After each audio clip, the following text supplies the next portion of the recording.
হ্যাঁ এই দেখো অ্যাট ফার্স্ট হচ্ছে এখানে আমরা দেবো হচ্ছে হলুদ, ঠিক আছে। এখানে আমরা একটা নির্দেশকের পরীক্ষা করছি, এটা গুলে যাবে, ঠিক আছে। দেখো ঠিক আছে, গুলে গেল, হলুদ হয়ে গেল তো। এবার দেখো এখানে আমরা দিচ্ছি হচ্ছে ডিটারজেন্ট।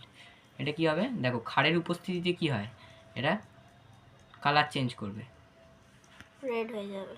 দেখো রেড হয়ে যাবে, ঠিক আছে। যত দেবো এটা রেড হয়ে যাবে, একদম রেড ঠিক হয়ে আছে, যাবে, এটা রেড হয়ে যাবে, ঠিক আছে। তাহলে এইটা যখন আমি হলুদে কি আছে, অ্যাসিড আছে, তা ক্ষারের উপস্থিতিতে কি হলো, লাল বর্ণ ধারণ করলো, ঠিক আছে। তাহলে এটা ইন্ডিকেট করলো কি, এইটা একটা ক্ষার, ঠিক আছে। ডিটারজেন্ট হচ্ছে একটা ক্ষার, সেটা এ করলো অ্যালকালি, সেটা আইডেন্টিফাই করলো। এবার এতে আমি আবার যখন অ্যাসিড দেবো, লেবু মানে হচ্ছে এতে আছে হচ্ছে সাইট্রিক অ্যাসিড, এটা যখন এতে আমি আবার পাঞ্চ করব, ঠিক আছে, এটা আবার ইয়েলোতে কনভার্ট হয়ে যাবে, ঠিক আছে, ঠিক আছে,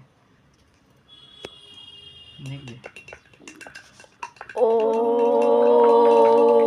ঠিক আছে, আবার ইয়েলোতে কনভার্ট হয়ে যাবে, বুঝতে পেরেছো। আবার এরকম আমরা যতবার করব আবার ততবার কালার চেঞ্জ হবে। এরপর আবার হলুদ দিলে হবে না, লেবুর রস দিতে হবে? হ্যাঁ, কারণ হলুদ তো আমার একবার দেয়াই আছে, তার মানে ওই যে সার্ফটা ওটাকে সরিয়ে দিল, ঠিক আছে।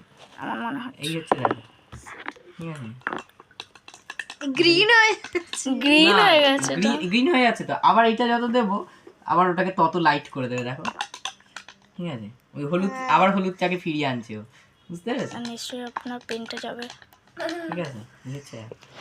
এটি হচ্ছে ইন্ডিকেটর পরীক্ষা, বুঝতে পেরেছো না, বন্ধ করো।